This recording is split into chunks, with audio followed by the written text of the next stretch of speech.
අද වීඩියෝ එකෙන් අරන් එනවා කරවිල සම්බෝලයක් හදන විදිය. කරවිල සම්බෝල ගොඩක් අය කන්න ආස නැති තිත්ත නිසානේ. අද මං කියලා දෙනවා මේක තිත්ත නැතුව හදන්න පුළුවන් රහසක්. එහෙනම් ඒ රහස දැනගන්න දිගටම වීඩියෝ එකත් එක්ක එකතු වෙලා ඉන්න. අපි බලමු කොහොමද කරවිල සම්බෝලේ හදන්නේ කියලා. ඉස්සෙල්ලාම මං කරවිල ගෙඩි දෙකක් අරගෙන තියෙනවා. මම මේක හොඳට සෝදලා අරගෙන තියෙන්නේ. මං දැන් මේක දිගාතට මේ විදියට කපා ගන්නවා.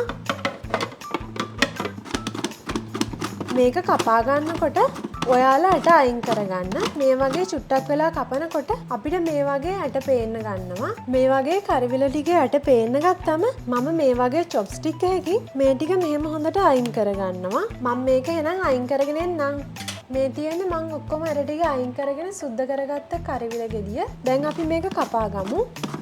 මේ විදියට ඇට අයින් කරාම ඔයාට ලේසි නැත්තම් පෙත්තෙන් පෙත්ත වෙන වෙනම ඇට අයින් කරන්න වෙනවා.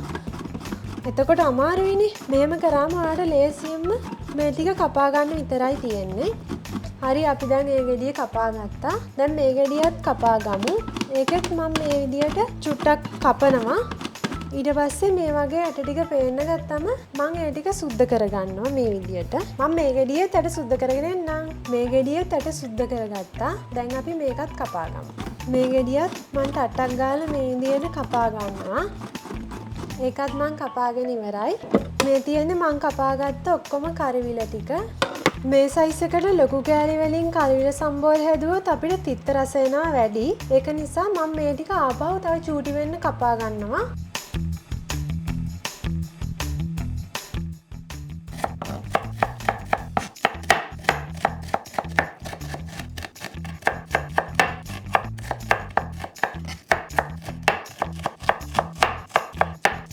ඔයාලත් කරවිල ටික ඔක්කොම මේ වගේ චූටි වෙනකන් කපා ගන්න.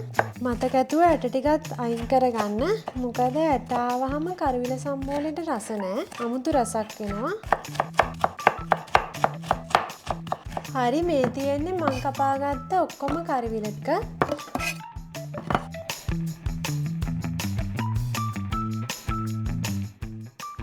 මං දැන් ලූණුත් කපා ගන්න යන්නේ.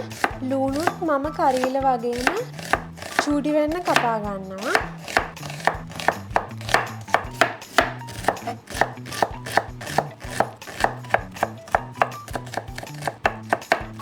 මේ වගේ ලූණු ටිකත් මම චූටි වෙන්න කපා ගත්තා. මම මෙතන ලූණු ගෙඩි භාගයක් අරගෙන තියෙනවා. දැන් අපි තක්කාලි ගෙඩියත් කපා ගමු. ඒකත් මම ටිකක් පොඩි කෑලි වෙන්න කපා ගන්නවා. මම තක්කාලි ගෙඩියම එකතු කර ගන්නවාද. ඒකත් මේ වගේ කොටු හැඩයට කපා ගන්නවා.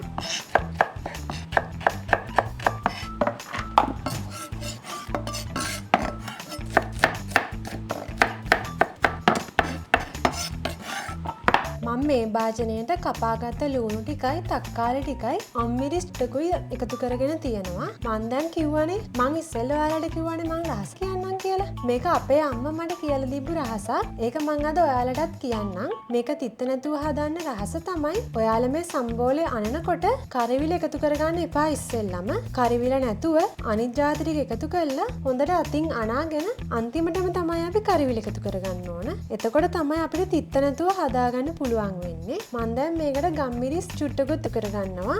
ඔයාලා සැරකන්න ආසයි නම් ටිකක් වැඩියෙන් එකතු කරගන්න. ලුණු පොඩ්ඩකුත් එකතු කරගන්නවා. මම දැන් මේ ටික හොඳට අනා ගන්නවා ඉස්සෙල්ලා කරවිල එකතු කරගන්න නැතුව. දැන් මම අන්තිමටම එකතු කරගන්නවා කරවිල ටික.